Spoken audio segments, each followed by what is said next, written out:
Sit in a comfortable, upright position. Take a few deep breaths and begin to settle down. With the eyes open, take a moment to observe the natural wave of your breath.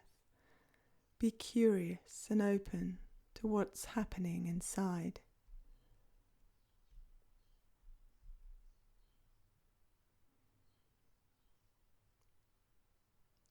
Allow any thoughts and feelings to come and go.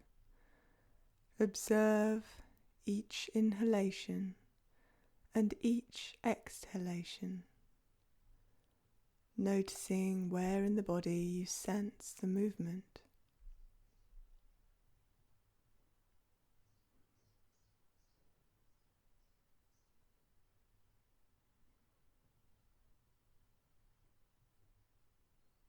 And now, on the next out breath, just allow the eyes to close.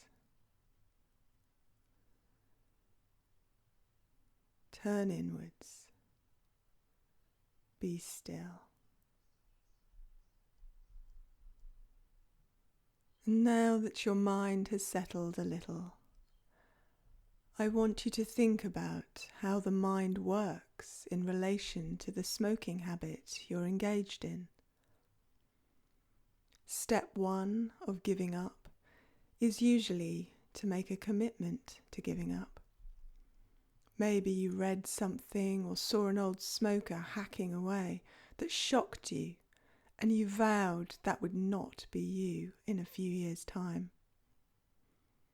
The next step is keeping that commitment, which is usually where most people fall down. So why is that? Most people underestimate the power that little voice in their head has over them.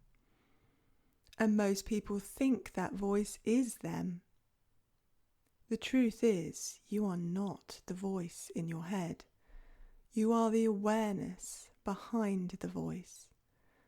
The reason you get drawn into what that voice is saying is because when you experience an urge to smoke, the feeling accompanied by the thoughts telling you it's just one and no one will know, overwhelm you.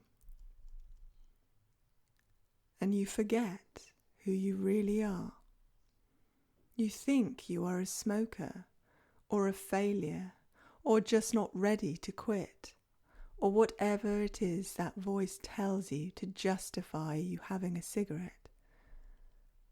But you are none of these things, because they come and go, and you are the only constant thing, your self-awareness.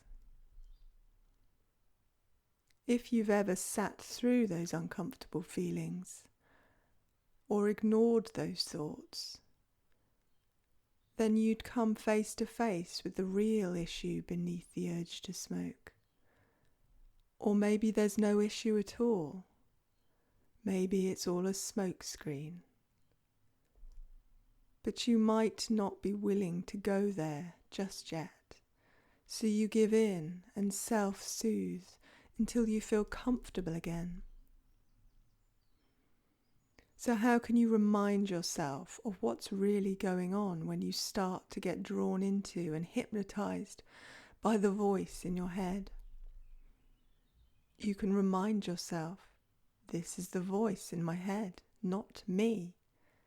It's a bit like believing a story you read in a newspaper that makes you angry, and then someone telling you, oh, that's fake news, so you'll keep buying from that company. You know the owner of the paper has shares in that business, don't you? Deep down, you know the voice that tells you you need to smoke is lying. But the accompanying feelings are like a second newspaper verifying the first newspaper's story.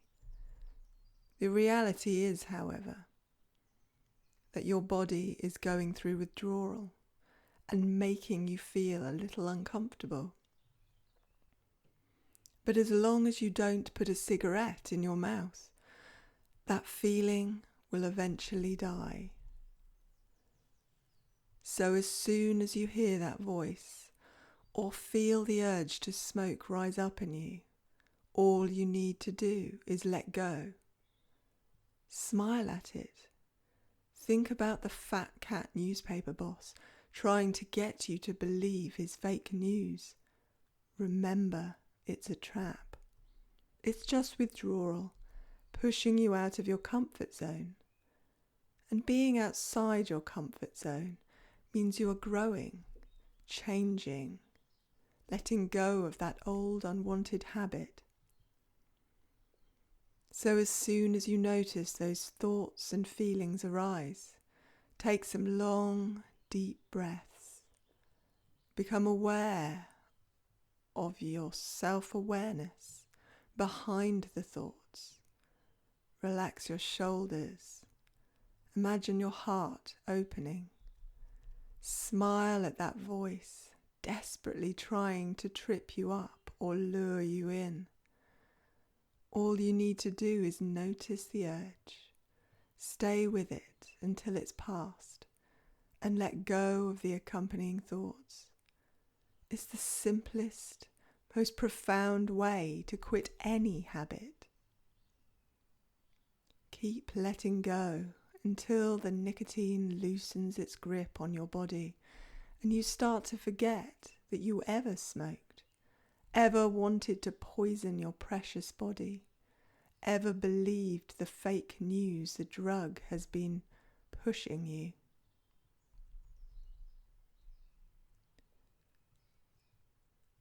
And now just let go of any thoughts or feelings. Let the mind drift away for a short while.